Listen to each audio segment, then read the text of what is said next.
Hey guys, thanks so much for tuning in again today for my July favorites. I just wanted to kind of go through some of the products I've been using and loving lately. Some of these I've been loving all summer, some of these are more recent favorites, but unlike a lot of other people, I don't just go through the last month things I've been using. I kind of just like to highlight any products I've been loving kind of in the last couple weeks, at the moment, whatever. And if I have mentioned any of these products before, I apologize, but that probably just means that they're stellar products and you should probably check them out. So I know for sure some of these are new, I know some of these are old, some of these I've reviewed before, and as always, you know, if there's a product I've mentioned in one of these videos and you would love for me to do a full-length review of it, just leave me a comment below and I will try to get to it. So I'm just going to go ahead and get started with some beauty kind of makeup related stuff, and then I'm going to hit on a couple skincare and hair related items. As for foundation, I'll just start there since foundation is sort of like my all-time favorite makeup product. There's been two foundations I've been loving throughout July and early August and June in particular, and I've reviewed both of them. The first is the Estee Lauder Double Wear Light, and I wear this in the color Intensity 2, and I'm wearing this today. I absolutely love this foundation because it is a super long wearing but yet lightweight formula. So it's really great for the summer, kind of stands up against heat and humidity, perspiration, without looking too heavy or cakey. So I really like that one. If you have more of an oily skin type and you're looking for a long wear foundation, I definitely suggest the Double Wear Light. Also really great for weddings. If you have any weddings coming up, I would highly recommend this one because it is good for photography as well. The next one I've been loving, which I've also reviewed, is the Chanel Vitalumiere Aqua, and I wear this in the color B30. I really like this one for different reasons. I like this one because it's super lightweight, super natural, blends into the skin beautifully. It has sort of this like refreshing feel as well because it is so water-based. It seems to hydrate the skin without getting too shiny or oily, and as someone with more of a combination oily skin type, I can definitely say this has worked really well for me this summer. So if you're looking for sort of an alternative to a tinted moisturizer, maybe just a step up in coverage level from that, I would definitely suggest the Chanel Vitalumiere Aqua. Moving on for under eyes, and I know this is probably a product I've mentioned before, just been loving the Garnier Skin Renew Anti-Dark Circle Roller. This is great because it just kind of perks up the under eye in the morning and also works as a concealer. It's tinted, and I know a lot of people have talked about this before, but that's kind of what it looks like. And I'm not one that has like super dark circles or like a lot of under eye like darkness or redness, but in the morning I just like to do a little something to perk them up, and I usually find that this roller is enough coverage to sort of just blend the under eye area in with the rest of my face. And this is pretty affordable. I think it's like $13 from the drugstore. Now the next thing I'm going to touch on has a little bit of a backstory, and it is the Too Faced Shadow Insurance. Now I've always been a believer in the Urban Decay Primer Potion, but I recently got a sample of the Shadow Insurance in one of my Sephora gifts. And I had previously bought the professional jumbo huge size of the Urban Decay Primer Potion in the big tube, and mine was getting really dry. It was getting really hard to squeeze out of the tube, and I was having a really hard time with it. So I cut off a little bit of the tip, and it was still really hard to squeeze off. So I decided one day that I was going to try to depot my Urban Decay Primer Potion. Now I had a little mini kind of sample jar like this, and the amount of product that was left in there was too much to fit in the sample jar. And the product had just dried up into like almost a paste, almost like a paint pot. Now, if you know Urban Decay Primer Potion, you know that it's not supposed to be a pasty consistency, but if you look at this here, that's what it looks like. It's dry, it's tacky, it's pasty, and to be quite honest, since I depotted this, I'm sure it's even dried out more, and I don't even know if this is usable anymore. Now, they changed the packaging from that kind of sticky wand applicator to the squeezy bottle applicator, which was what I had. And I'm really hesitant to repurchase the smaller size with that squeeze bottle applicator. So I decided to go with the Too Faced Shadow Insurance. And I'm really liking this because it's a little bit more of a liquidy texture. Again, it's a lot like the original Urban Decay Primer Potion. No shimmer, no color, no kind of undertones or anything. But I think that the packaging will work a little better for me. But if you have had any kind of experiences with the new Urban Decay Primer Potion packaging, please leave me a comment below, because that is a product that I'm hoping to buy again in the future. But I would love to hear kind of your thoughts about the new packaging and if it is a good solution. So I really would appreciate your input there. The next product I've been loving is one that I'm wearing right now on my lips, and it is a lipstick by Benefit called Lady's Choice. And this is one of the first Benefit lipsticks I've ever used. This is what the color looks like. It's this really pretty nudie pink. It's a warm nudie pink, not a pale nudie pink. Now, I do not look good in cool toned pink or red lipsticks. I look much better in more of a peachy, warmer pink brownie, lipstick. So I'll go ahead and swatch this for you. I also do have this on my lips now. So that's the swatch. And I just have to say, not only am I loving the color of Lady's Choice, but I'm loving the consistency of this Benefit lipstick. It is so creamy, so smooth.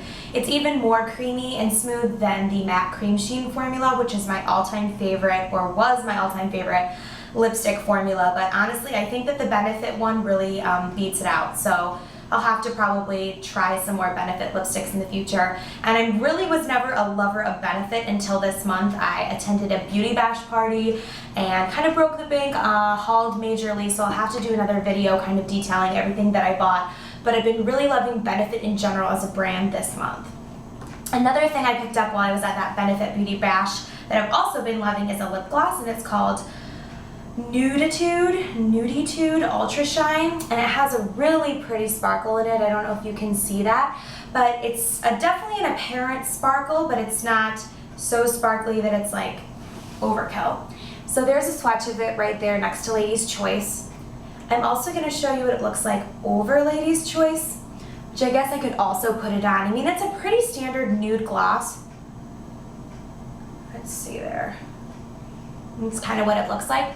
But this gloss can go over so many colors. It can go over pinks, it can go over reds. It's not such an opaque nude that you couldn't put it over almost anything. Kind of does a really good job neutralizing and toning down any bright lipstick colors that maybe you don't feel confident wearing every day. So I would highly suggest this lip gloss. Another reason why I've been loving it is just the smell. It smells like kind of like mango-y, fruity, I don't know what kind of fruit, but it's like very clean, crisp, citrusy, fruity smell, but not in like a sugary kind of way. I'm usually totally against scented lip glosses, lipsticks, but this one is a really, really good consistency, not too sticky, not too kind of that shellac, really thick feel. So I've been absolutely loving this gloss. Moving on to a couple other Estee Lauder products. Both of these are sample sizes, but just things that I received in a little free gift that I've been absolutely loving and will definitely repurchase. The first is the Sumptuous Bold Volume Lifting Mascara, and it looks like this. And I have several of these from just random gifts, and I'm usually not a fan of these kind of small travel sizes. That's what the applicator looks like.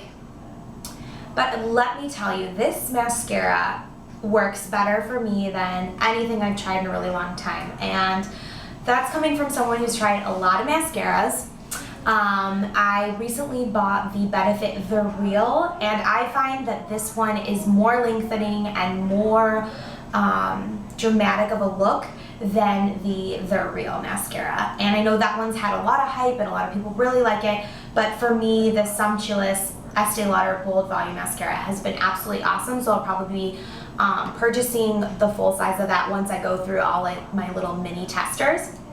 The next Estee Lauder product I've been loving is the Advanced Night Repair Serum. And this is sort of like a cell turnaround serum that you put on at night before you go to bed. And I absolutely love it. It has lots of vitamins and antioxidants in it that really just help replenish the skin and increase cell turnover, and I've just been really loving it. I have the full size, but I was actually out of it and then got a sample, so I've just been using this up before I repurchase. It is sort of pricey. I believe it's like $57 for 1 ounce, so I've been kind of holding off until I'm done with this one. And finally, I wanted to hit on a couple hair care products that I've been loving. First of all, I just wanted to mention what I did with my hair today.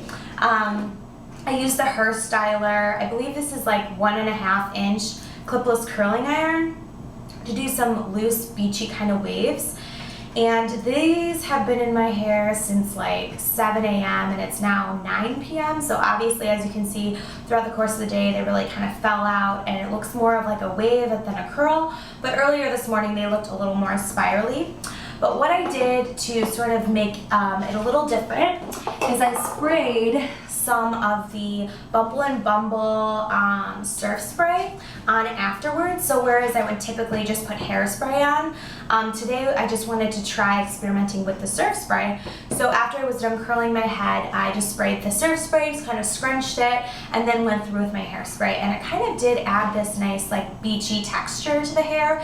It adds a little bit of grit, and I don't know if you know what I mean, but it adds this kind of like texture that helps the curls stay throughout the day.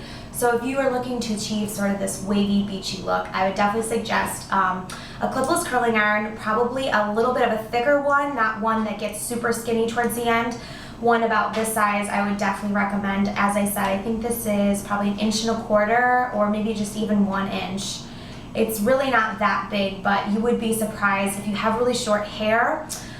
Something of this size might not work for you. You might have to get more of a tapered one or a little bit of a smaller one.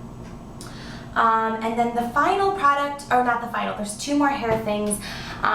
The second to last is a teasing comb. I've never used one of these until this month. I stopped by Sally's on my way home from work one day and picked this up. And I must say I really like it for 2 reasons. The fishtail kind of thing helps part. And then this is really great for teasing. So, and it also kind of is good for smoothing out after you tease. So if you don't have one of these little brushes, I would definitely recommend it. Oops, just dropped that. And then the final hair care related product is the Kenra Platinum Silkening Gloss. And it looks like this. This is an interesting product because it can be used on either damp or dry hair. You can use it on damp hair before you blow dry to sort of smooth it down and decrease the flyaways and kind of soften and silken the hair. Or you can use it after you blow dry to sort of add a lot of shine and gloss as like a finisher. It is very silicone based and it is clear, but one of the main things I like about it is just how soft and lightweight and manageable it makes the hair. It also seems to make the hair dry faster. So if you have really thick hair that's sort of hard to blow dry, I would definitely recommend this. And one of the other major selling points of this is also the smell. It smells like strawberries, and I mean, it's really good. So if you like the smell of strawberries, I would definitely suggest the Kenra Platinum Silkening Gloss. So thank you guys so much for tuning in to my July favorites. Like I said, if you have any questions about any of these products, just feel free to leave me a comment below and I'll get back to you as soon as I can. Thanks for watching. Bye.